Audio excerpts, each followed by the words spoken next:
I'm out to help business leaders make the most out of it. I help coach them through what good content is, what we go through, what makes them tick, what makes them unique to everyone else, Right. and we create content from there. It's a bit like having a personal content strategist, so that's kind of cool. And I also help them edit their content so that they can focus on just creating and telling their best stories. And I was the dummy that spent like a decade in social media. So let me use my craft, Right. and make that the best LinkedIn story that's possible. Hi, and welcome to Helping People Perform, the podcast that gives you fascinating insights into those people whose chosen vocation is to help others perform at their best. From consultants to teachers, sports coaches to financial advisors, all of my guests share a passion for getting the most out of individuals, teams, and organisations. Enjoy the episode. Hi everybody, and welcome to another episode of Helping People Perform. Delighted to be joined today. We have founder and LinkedIn consultant at Mean Right Hook. Welcome to the show today, Anthony Leung. Thanks so much for having me, Paul. So excited to be here. Yeah, I'm really looking forward to this. And anyone seeing this on the video can notice that Anthony is either 9'6" and is massive in a standard room, or That's exactly what it looks is. like he's sitting in a box. But before we get kicked off, firstly, on the day of recording, happy birthday for yesterday, sir. I know you had a Oh, thank you. yeah. Well, someone's been checking up on my LinkedIn. Yeah, exactly. You got to use the LinkedIn when you're talking to the experts. But yeah, so I hope you had a good day there. And let's talk about your background then. What got you to where you are today? It's funny because I think I started off in print actually. I'm one of the very rare people, possibly on the planet Earth, with a university degree in print. Oh, wow. Uh, I spent 4 years studying that art form, and Yeah. then I ditched it. But yeah, so that was in Canada, and shout out to Ryerson, or what was Ryerson, and the GCM program. But Right. we were one of the very few programs on planet Earth to be studying print. We were one of the last classes to put like film on things and Wow. create plates. So and then the year after us, they just went, "Oh, we're all going digital." So they just press a button and plates would come out. So that's that's a sign of, I guess, all the changing times that we were already experiencing then. Yeah. So yeah, I started off from there, ended up in marketing. When I was in the moved from Canada to UK, started off as a SEO copywriter, and then moved myself into quite by accident into the charity sector, where there was no budget to do anything. Right. So and that was actually a great thing because if I think a lot of problems marketers have is that we tend to, when we have a problem, we kind of just throw money at it and Right. hope that it'll go away. In the charity sector, all you have is your content. All Right. you have is your story and your purpose. And so that gave me a lot of time to kind of refine what good content looks like and what's responsive to people. Right. And that's where I fell in love with social media. That was remember when Facebook had like great organic reach? That's when that was. Before Mark Zuckerberg decided he wanted to be a billionaire. And yeah, I just fell in love with social media because it's such a great medium to connect with people, for Right. charity to connect your cause directly to your audience, Mm. and for brand to connect, your brand values and your personality to the audience. So I went from charity sector over to places like Pret a Manger and Just Eat and Yep. apply my craft there. And now I'm doing my own business, Me Right Hook, Yeah. and I help business leaders make the most out of LinkedIn. Superb. I mean, what a story there. I mean, and it you touched on it a little bit there, but I think the lessons there from a charity sector. A lot of people, maybe you're talking about businesses, maybe you're talking about even individuals. We think, I haven't got any money to spend on this, therefore I can't do anything. There must have been some amazing lessons taken out of that environment where you are so restricted in terms of what did you find that led to more creativity, different thinking, and have you brought those lessons through into what you do now? 100%. I think that when you have nothing, it forces you to be as creative as possible. It Right. forces you to take whatever you have and make the most out of it. Mm. I think a good illustration of kind of a clash for me was when I first started at Just Eat. My manager gave me a budget to do content, and I was like, "Well, no, I've got a phone here, I've got a camera, I got my team. We can do this." And Yeah. so I never really used as much as a budget as I probably should have.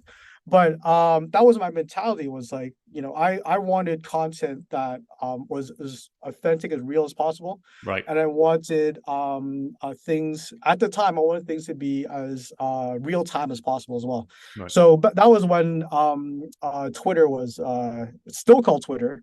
And a lot of third screening of television shows were happening. Right. And so we used that as a way to get get the Just Eat brand out there. It Mm. made a lot of sense to, have takeaway and watch television. So the character that we're building was somebody who was watching TV and eating takeaway with you, right? Right. And so it gave us the license to, if you will, or the right to be funny about TV shows, throw in like, takeaway puns. And not once did we think about like, oh, we need to, throw a whole big budget and dominate this hashtag. It was more about how do we be relevant to this moment, and Mm. how do we make points to stand out in a way where everyone's enjoying this television show in this moment together. Yeah. How do we add to that? So that's always been the mentality I've had for social media. That includes Facebook, that includes Twitter, that includes TikTok, and that includes LinkedIn now. Right. Oh, wonderful! And the other bit I made a note of here, I want to go back to is you mentioned about the print. You've been in that time of transition where we've gone from print to more digital media. Are there any key things from the print media and the print learnings that you had that you think distinguishes your experience from others that as they've come into the social and been sort of purely digital based? First of all, you make me sound like 1,000 years old. But do you remember when we had print? We had, before Facebook, we had to actually to flip a book. Now, I'm not sure actually what lessons I've learned from print. Here's where the thing that stood out for me the most in print was that direct mail, for a successful direct mail campaign to be successful, it was judged by like the response rate of like 1%. Right. And to me, it was like, what an absolute waste to fire up this massive printer, print so much, postcards or letters or whatever to get 1% return back. And that really jarred me at all times.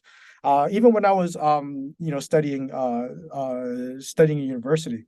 And so when I found the digital medium, I'm going, oh, okay, that 1% is still the gold standard, so to speak, but we're not killing all the trees. That's great. Yeah. So I think that's what made me fall in love with digital, is that it's more sustainable, it's more responsible, but also you're able to get those learnings back from those campaigns, and and adjust on the fly, if you will. Yeah. Oh, lovely stuff. Because I think there's so many times that we underestimate the value of different experiences and different perspectives, and particularly in these times of transition. It's not that things used to be done that way, therefore that's the only way it can be done. But there are good things about the way things were previously done that I often see designed out in the new way. So I think bringing those good things through, but adding to them and adding value to them in the new sense is great. I think, I mean, this is completely off topic, but I think print has its own unique value now, right? Right. A big thing for me for social media, if you're doing social media for yourself, on LinkedIn or for your company, is surprise and delight. Right. I think we underestimate how important it is to let people feel how involved you are in the community by just paying attention. So I think print has a big role that it can play here, where when you have digital experiences or interactions, and if you're able to send somebody something real in the mail that just surprises them, it could be a card with, a customized card with their name on it. It Yep. could be a package of sweets because it's something that you guys were talking about on in a conversation on LinkedIn. And then a card. I'm going back to print, but I feel like print has a role here now where it used to be that mass communication, and now it could be reversed, and it's something that can be unique and elevate your digital experiences. Oh, yeah, definitely. Wonderful, wonderful lessons to be learnt there. So you touched on it a little bit right at the end there. So Mean Right Hook. So tell us a bit about Mean Right Hook, what you do today and who you help and how you help them. Yeah, I'm helping business leaders right now just make the most out of LinkedIn. Right. I find it amazing when I talk to business leaders how many of them just are shy or scared or something. There's something that's holding them back from going onto LinkedIn and making the most out of it for them. And what I mean by that is, creating content about the experiences, making new connections on LinkedIn. And right now, LinkedIn is such I would say a hot platform. It's very strange to say that because it's been around for so long. Mm. But I, from what I can tell, I LinkedIn will never be in the press, kind of like TikTok or Instagram, because it's not as sexy. Right. But that's, that this thing that's been around for like 30 years, it's making a massive comeback.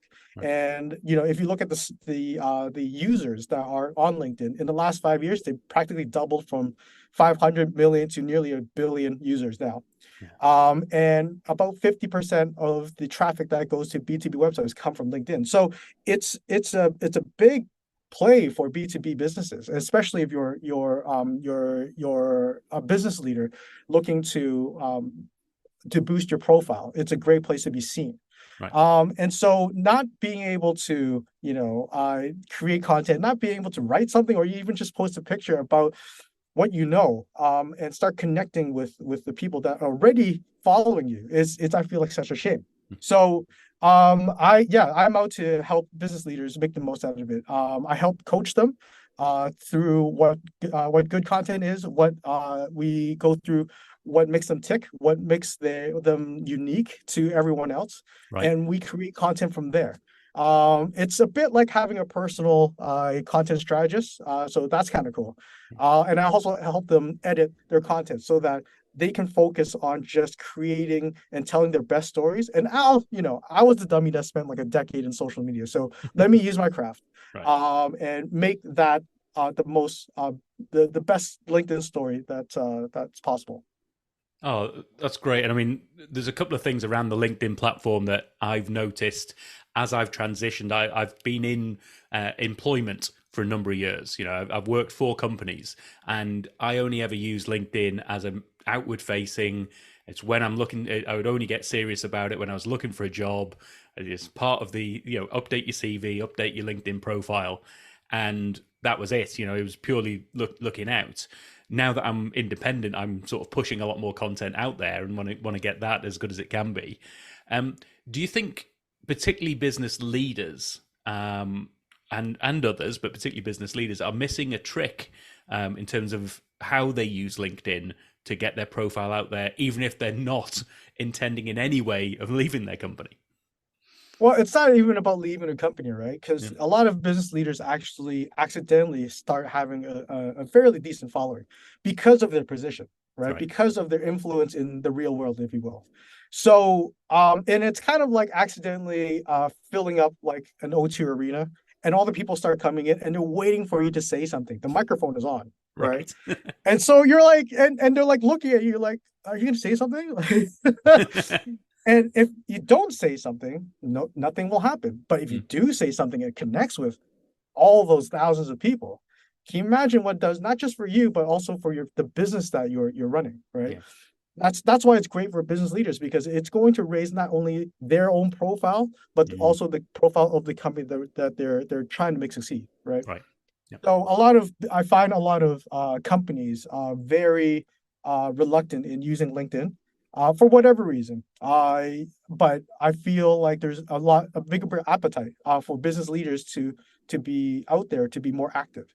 Right. And so it gives them an opportunity to not only bring up their company's profile, but also showcase and connect with real human beings in a real human way, Right. because it's a personal brand. Mm. So yeah, so there's two I guess two streams of content they could be creating. Yeah. There's the, oh, look at, oh, I'm a business person, look what I know what I'm doing. There's also the person, the side of them of what makes them tick, what's important to them. Right. I got for example, I got a client who's very much, into sustainability. That's very important to him, his business, and the people he works with. And when he talks about that, that's actually a way to connect with people he wants to work with in the future. Right. And when he talks about, say, sustainability in a hopeful way, and it gathers people around his content, all of a sudden it's all these people that you might not have said hello to, or you might not, or you've had them on the list for a longest time, and this piece of content that is connecting with them at this moment becomes an excuse for you to make that connection again. Right. So that's the power of LinkedIn. I feel that business leaders can really, I don't want to use the word exploit, but until I can find another word, let's go with that one. And it truly is like a win-win situation, isn't it? Because the people who are your audience are looking for value from you. They're looking for insights. They're looking for how you tick. Because if I put my own sort of hat on here and say, as a consultant, as a contractor, I'm going out there and I'm saying, who are the people out there who I think I could connect with and add value to? Who I might want to, have a working relationship in some ways, or just learn from them in terms of what's happening in the market that could help me provide some insights that help me with my offering to the wider market, not just them. And then for the individual, you've got this amazing ability to connect with an audience that's going to give you real-time feedback as to exactly, are you hitting a nerve here? Are you hitting on the right thing? It's marketing content. And marketing data that it's almost free in some ways, isn't it? Yeah, I mean, it's free, but you got to put the effort in, right? Yeah. That's the cost. Although effort's not really a cost that I mind at all.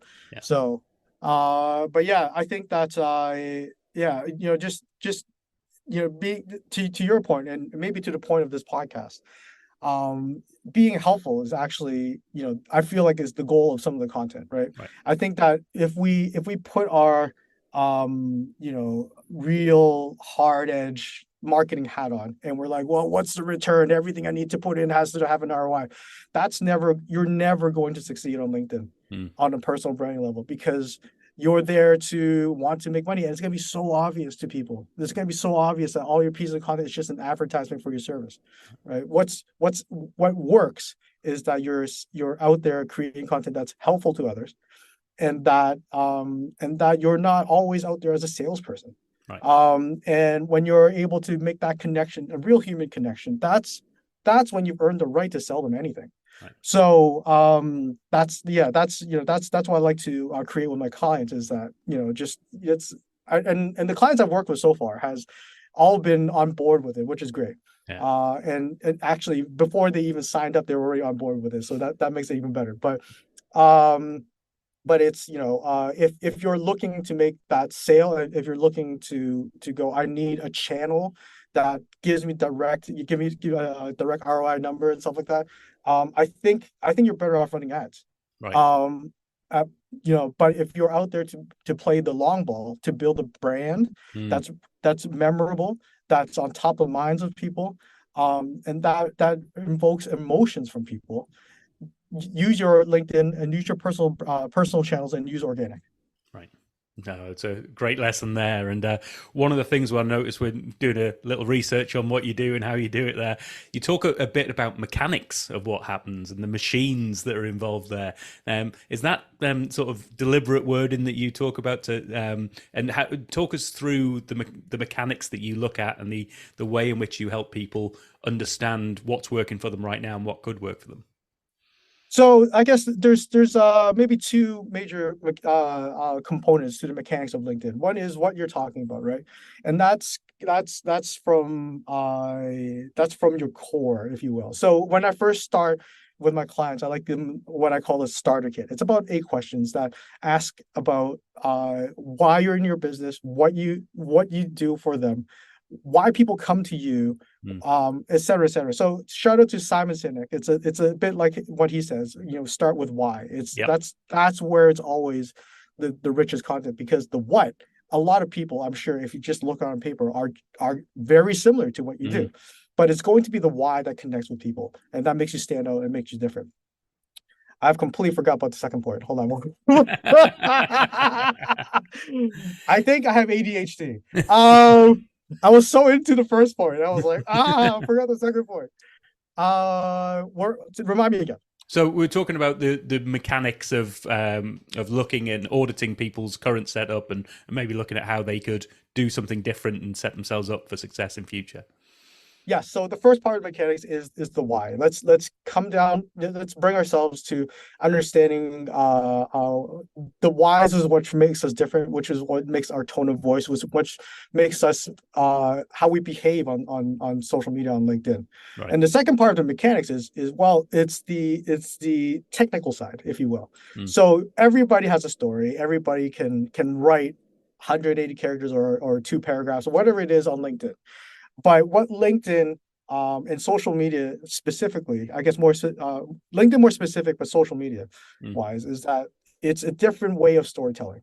And we need to understand that, because traditional storytelling, like in a movie, it's a lot like character building, introduction of a character building, slow build, and at the end it's like, oh, big explosion and big ending. And on social media, you don't have that luxury, because you've got about 2 seconds of time to earn your followers' attention, right? So on LinkedIn, you have the first 2 lines of your caption and the visuals for your followers to judge whether or not this piece of content is worth their time.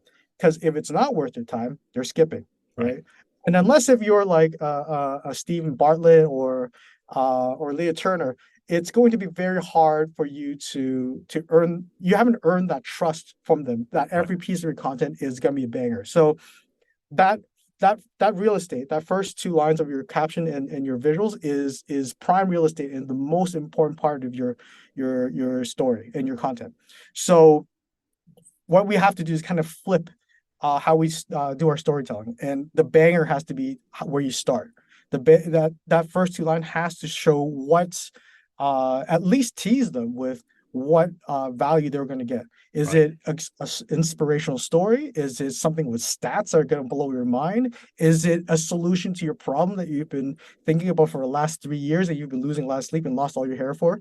So it's that's going to stop them from, so that they can continue reading your story. Right. That's why I help my clients edit. It's because of that kind of storytelling element, where not a lot of people are used to, and that's fine. But I would rather have my clients spend their time telling their story their best way possible, and let me kind of rejig that so that it works. Yeah.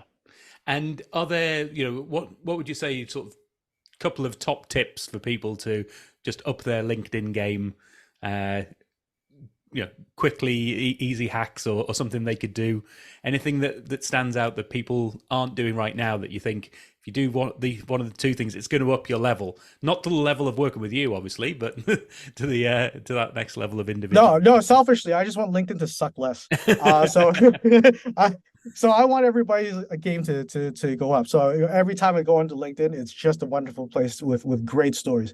Yeah. But the first thing I tell people is loosen up that tie, right? That most people are so afraid. There's just 2 things they see, right? Either they see the really corporate side of LinkedIn, which, everybody's like, well, we're pleased to announce blah, blah, blah. And it's like, that tie is so far up. Loosen it up a little bit, right? Be yourself, be human, be casual Friday version of yourself. Right. I actually told a person once, be the drunk version of yourself, but maybe we shouldn't go that far.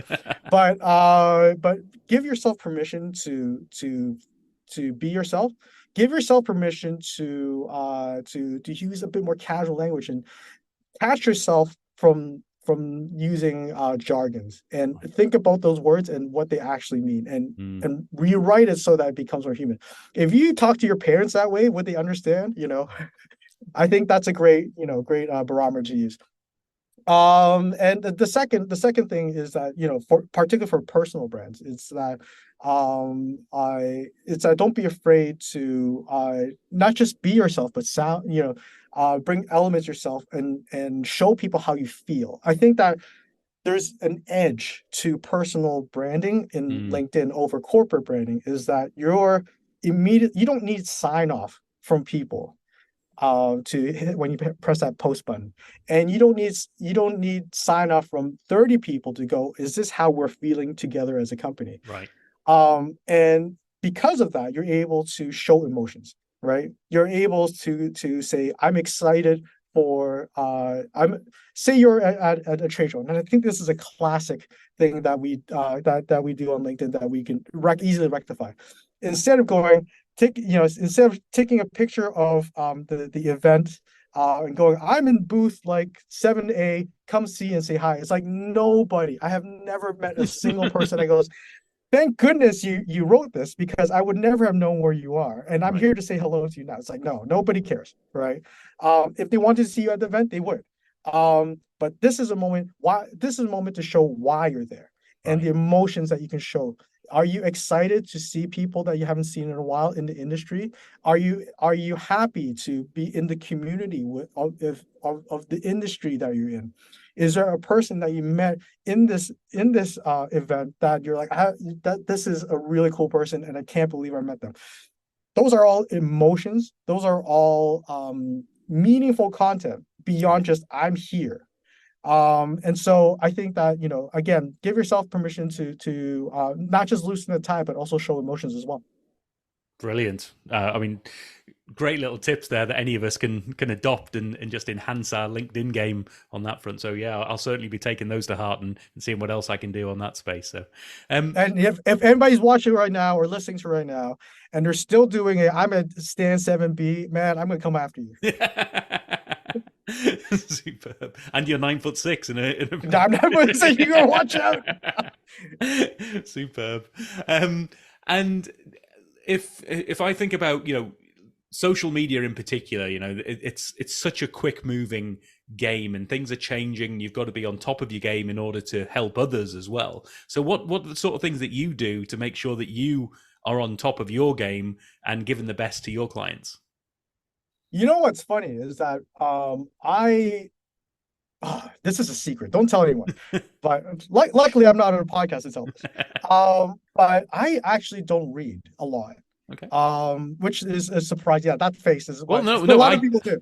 Part of the reason I'm saying that, I don't read a lot either. Not enough that I should. I do a lot of listening and other bits, but I'm not a big reader. So That's exactly it. For me, I've always been a feeler, right, right? I've always participated in the social media channels that I work in, or I like to say play in, because when I play in it, I start feeling how people respond to content. I right, start feeling how looking at the engagement that it gets. So I spend a decent amount of time on LinkedIn. And my kids would tell me I spend too much time on TikTok. right, But for me, that's how I kind of keep up to date with these things, is to actually just participate in them.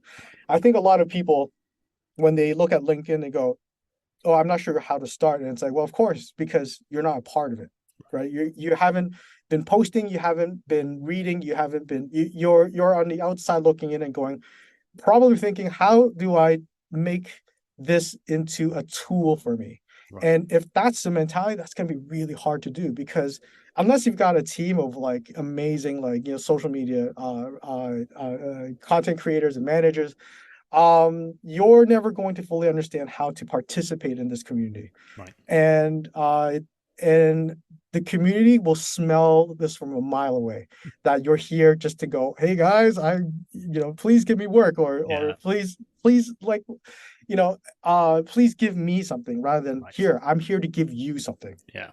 And I think that's if you want to keep up to date, start going in now. Start. Mm, Don't be afraid. Don't be scared by the Gary Vaynerchuk's, right? mm, Where you look at their content and go, I can never be like this guy. Of course you can. That guy's built his empire on being very brash, being very loud, and that's not you, and that's mm. okay Right. because do the work to find out who you are. Get to the whys. In fact, send me find me on LinkedIn.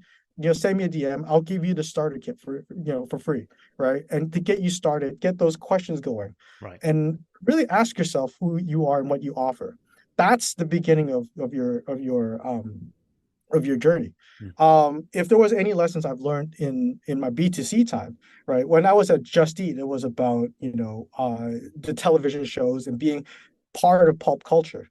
Then I moved over to Pret a Manger, where I had to completely ditch that because the focus wasn't on what was outside. The focus was what was happening inside. right. What were the chefs doing? Why they choose certain ingredients? They I was at a time there when they launched Veggie Prep, which was a response to the vegan and vegetarian scene Right. that was growing, and they were one of the first brands to do it. And that story was more important than anything else that was going on. So the lessons I learned from there is very applicable to our personal LinkedIn content, which Yeah. is ultimately, if you know what your story is and you tell that well, it doesn't matter what's happening on the outside. Right. What matters is you're able to tell your story the best way possible.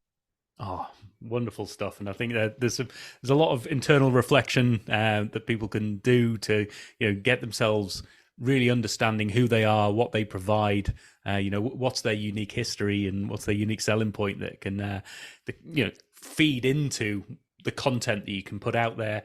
But the content that's there that you can consume and just learn from is there already, isn't it? And for you to go out there and just see what works for you and what resonates for you, and yeah, I've been a big fan of LinkedIn for a long time, so glad that we've got people who are helping others along that route as well. So which maybe takes me into my next question. If with the skill set that you've got or the experience that you've got, who would you most like to help perform? I would say first of all, the ones that comes to mind first is business leaders, right? Because I feel like there's an appetite out there. We are looking at LinkedIn going, I know this is a place I need to be better at. Right. And we're a bit gun shy because of all the elements that are outside and going, I don't know how to do this because I don't want to sound like them, Right. and I certainly don't want to sound salesy. So what do I do? So that's why that's the first type of people I like to help. I think there's a growing group of people I like to help too, which is marketers who are who are tasked to help their business leaders, the CEOs, the CMOs, and their profile higher on LinkedIn. Once upon a time I was part of that as well, where you're just doing your marketing thing and all of a sudden somebody comes in and goes, yo, like we got to make our CEO look great on LinkedIn. It's like, well, how do I do that? And it can be very daunting Mm, because there are so many factors. And it's like it's a personal channel. How do you make this personal channel as personal as possible, but you probably don't have access to this person 24/7. You right. probably don't have he or she probably doesn't have the time to sit down with you and tell you the life story. So how do you crack that code? Mm. And yeah, I've been helping clients doing that too. So I think that's another kind of type of people I like to help out with. Fantastic. So if there's anybody out there listening, then Anthony's definitely your man in terms of getting yourself set up and running on that front. And even if you're out there working in that space already and you've got a LinkedIn game going on, you want to up it, then he's got some amazing stuff to help you. But if I'm going to flip that question a little bit, if you were able to sit down and have a meal, have a drink, have a coffee with somebody to help you perform, someone you could learn from, who would you want that to be? I have never been asked that before. That's a great question. And I'm stalling right now by blabbing.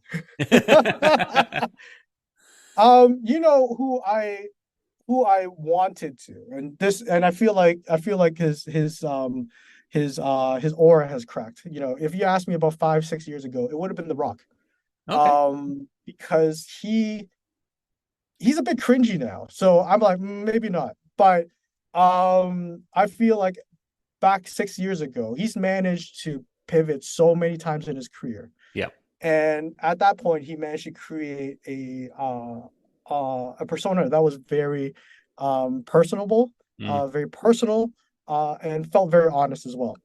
And I would love to pick at that point pick his brain as to how his mindset changed from being a professional wrestler to an actor to somebody that was more. Yeah. And I think at that time that would have been great. But I feel like I've gotten over him. So he's yeah. So I'm not sure Well, who to have a meal with to how to get better. well, this is a magical kingdom, so we'll make it The Rock from 6 years ago. How about Brilliant.